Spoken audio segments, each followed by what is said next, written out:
राष्ट्रों का गौरव उनकी सैन्य शक्ति में नहीं बल्कि उनकी नैतिक दृढ़ता, ऐतिहासिक चेतना और अटल संकल्प में निहित होता है।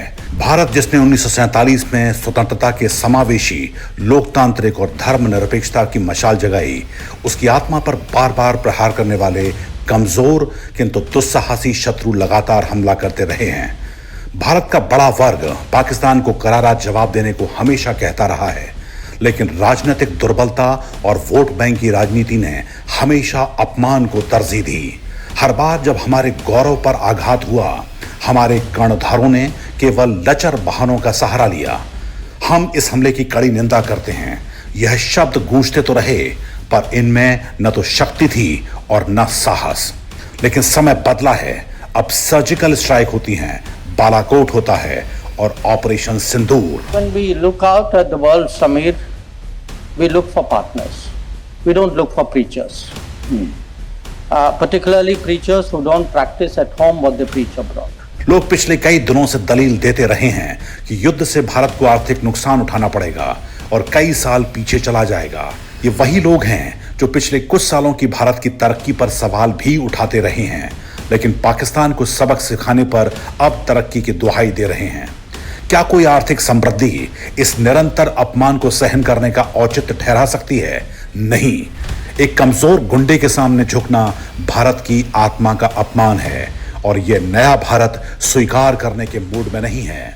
मैं बहुत स्पष्ट शब्दों में कहना चाहता हूं, जिन्होंने ये हमला किया है, उन आतंकियों को और इस हमले की साजिश रचने वालों को उनकी कल्पना से भी बड़ी सजा मिलेगी। पाकिस्तान का इतिहास भारत के खिलाफ छल और आतंक का पर्याय रहा है। कश्मीर में आतंकवाद को पोषित करना, 80 और 90 के दशक में कश्मीरी पंडितों का नशंस निष्कासन, पंजाब में खालिस्तानी उग्रवाद को हवा देना और मुंबई, उरी, पुलवामा और पठानकोट जैसे कायराना हमलों में संलिप्तता, ये सभी उसकी नीचता के प्रमाण हैं। भारत ने संयम का परिचय दिया, किंतु हमेशा ये संयम उसकी कमजोरी समझा गया। आज यदि पाकिस्तान के खिलाफ युद्ध का बिगुल बजा है तो यह युद्ध अपनी कीमत भी मांगेगा। भारत के वीर सपूत और युद्ध सामग्री का बलिदान हो सकता है, किंतु यह बलिदान न केवल हमारे पवित्र शास्त्रों में उचित ठहराया गया है, बल्कि विश्व के तर्क और नैतिकता के तराजू पर पूर्णतः न्याय संगत है।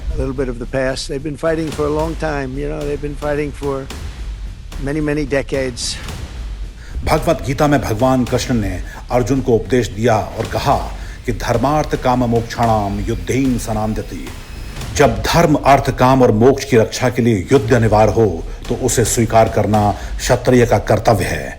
पाकिस्तान द्वारा बार बार किया गया अपमान, आतंक का निरंतर संरक्षण और भारत की संप्रभुता पर प्रहार, ये सभी धर्म युद्ध को अनिवार्य बनाते हैं। विश्व के तर्क भी यही कहते हैं, कोई भी राष्ट्र अपनी आत्मा पर आघात को अनंत काल तक सहन नहीं कर सकता।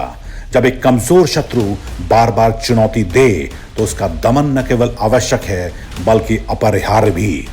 इतिहास साक्षी है, जब कोई राष्ट्र अपनी आत्मा पर प्रहार सहता है तो वह केवल सीमाओं का नहीं बल्कि अपने अस्तित्व का युद्ध लड़ता है। और हर बार इतिहास ने सत्य और आत्मरक्षा के पक्ष में फैसला सुनाया है। अमेरिकी गृह युद्ध में अब्राहम लिंकन ने कहा था, a house divided against itself can not stand. Israel का उदाहरण भी हमारे सामने है, जो निरंतर हमलों के बावजूद अपनी संप्रभुता, तकनीक और नैतिकता की रक्षा करता रहा है। वह विश्व को दिखाता है कि राष्ट्र का गौरव उसकी आत्मरक्षा में निहित है। श्रीलंका ने लिट्टे जैसे आतंकी संगठन को कुचल कर दिखाया कि आतंकवाद से कोई समझौता नहीं, केवल निर्णायक कार्रवाई ही समाधान है। भारत ने इनसे सीखा और सिद्ध किया कि अब वह केवल जवाब नहीं देता बल्कि हिसाब चुकता करता है। भारत की सेनाएं आज न केवल पराक्रमी हैं बल्कि सामरिक, कूटनीतिक और नैतिक रूप से भी अजय हैं। ऑपरेशन सिंदूर जैसे कदम यह गर्जना करते हैं कि भारत अब चुप नहीं रहेगा।